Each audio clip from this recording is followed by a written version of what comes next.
আসসালামু আলাইকুম প্রিয় দেশবাসী। আজকে আমরা 20 রমজান শেষ করে আমরা আগামীকাল থেকে 21 রমজান শুরু হবে। আমাদের রহমত মাগফিরাতের পর্ব শেষ করে আমরা নাজাতের পর্ব আমাদের শুরু হয়েছে। সবাইকে আর মাহে রমজানের শুভেচ্ছা জানাচ্ছি।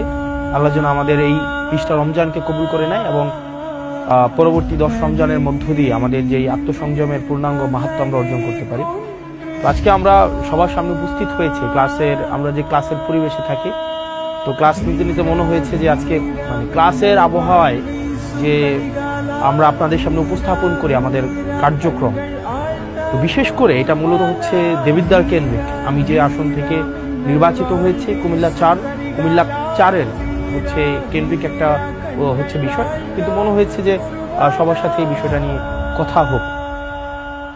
বিষয়টা হচ্ছে যে মানুষ আমাদেরকে অনেক আস্থা নিয়ে নির্বাচিত করেছে, কিন্তু নির্বাচনের পরে মানুষ আসলে আমাদের কাছ থেকে কি ধরনের আমরা তাদেরকে কি ধরনের সেবা দিব, তারা আমাদের কাছ থেকে কি ধরনের সেবা পাবে, অথবা প্রশাসনিক যে কার্যক্রমগুলো চলছে সেই বিষয়গুলো সম্পর্কে মানুষের সম্যক ধারণা থাকে না।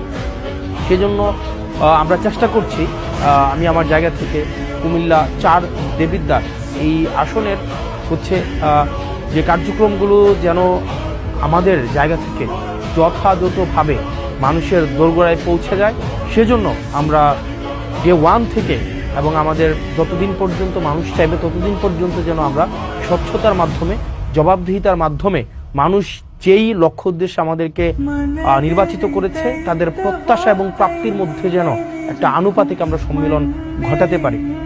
প্রিয় দেশবাসী, আপনারা জানেন যে আমরা গত মাসের 17ই ফেব্রুয়ারি আমরা শপথ নিয়েছি।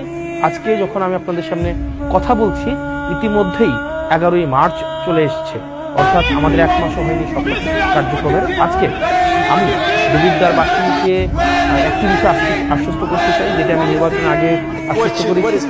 দেবিদ্বারের কার্যক্রমের সবকিছুই আপনাদের সামনে স্বচ্ছতা, স্পষ্টতা এবং জবাবদিহিতার মাধ্যমে নিশ্চিত করা হবে। সেজন্য আমরা আমাদের যত কার্যক্রম হবে